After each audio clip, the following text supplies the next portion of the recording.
Hello friends, இன்னைக்கு நம்ம பார்க்க போகிற வண்டி 2016 பிப்ரவரி மந்தில் ரிஜிஸ்டர் பண்ண Yamaha R15 version 2 EN04 Chennai east ஆர்டிஓவில் வண்டி ரிஜிஸ்டர் பண்ணியிருக்காங்க. வண்டியோட நம்பர் ஆஃப் ஓனர் பார்த்தீங்கன்னா சிங்கிள் ஓனர் கண்டிஷனில் இருக்குது. வண்டியோட பேப்பர் எல்லாமே கரண்டாக இருக்குது. இன்சூரன்ஸ் மட்டும் எக்ஸ்பைரி ஆயிடுச்சு. இன்சூரன்ஸும் ரினியூவல் பண்ணி தரேன்னு சொல்லிட்டாங்க. வண்டியோட ஃபிசிக்கல் கண்டிஷன் பார்த்தீங்கன்னா தெளிவான கண்டிஷனில் இருக்குது. வண்டியோட இன்ஜின் கண்டிஷன் பார்த்தீங்கன்னா எக்ஸலன்ட் செல்ஃப் கண்டிஷனில் இருக்குது. வண்டியோட பாடி அவுட்லுக் நீங்களே பாருங்கள். எந்த விதமான மேஜர் டென்ட்டோ எதுவும் இல்லாமல் நீட்டான கண்டிஷன் நல்லா மெயின்டைன் பண்ணியிருக்காங்க. ஃபுல் அண்ட் ஃபுல் மாடிஃபை பண்ண வண்டி தான்.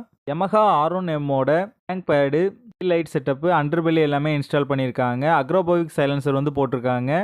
ரீசெண்டாக தான் ஜென்ரல் சர்வீஸ் எல்லாமே கம்ப்ளீட் பண்ணியிருக்காங்க. வண்டியோட ஃப்ரண்ட் அண்ட் பேக் 2 டயரும் நல்ல கண்டிஷனில் தான் இருக்குது. எதுவுமே சேஞ்ச் பண்ணுற மாதிரி இல்லை. இந்த வண்டி இருக்க லொக்கேஷன் நாகா பைக்ஸ் கம்பத்தில் தான் இந்த வண்டி இருக்குது. தேனி டிஸ்ட்ரிக்டில் உள்ள லோக்கல் டிஸ்ட்ரிக்ட் பீப்புள்ஸுக்கு ஃபினான்ஸ் ஃபெசிலிட்டியோட பண்ணி கொடுக்குறாங்க. இவங்ககிட்ட எக்ஸ்சேஞ்ச் ஃபெசிலிட்டியும் அவைலபிளாக தான் இருக்குது. இந்த வண்டிக்கு இவங்க கோட் பண்ணுற ப்ரைஸ் 82,000 கோட் பண்ணுறாங்க. இந்த வண்டி நீட் இருக்கவங்க கீழே தெரிகிற நம்பரை கான்டாக்ட் பண்ணுங்கள். இந்த வண்டியோட ஃபுல் டீட்டெயில் டிஸ்கிரிப்ஷனில் கொடுத்துருக்கேன், செக் பண்ணிக்கோங்க.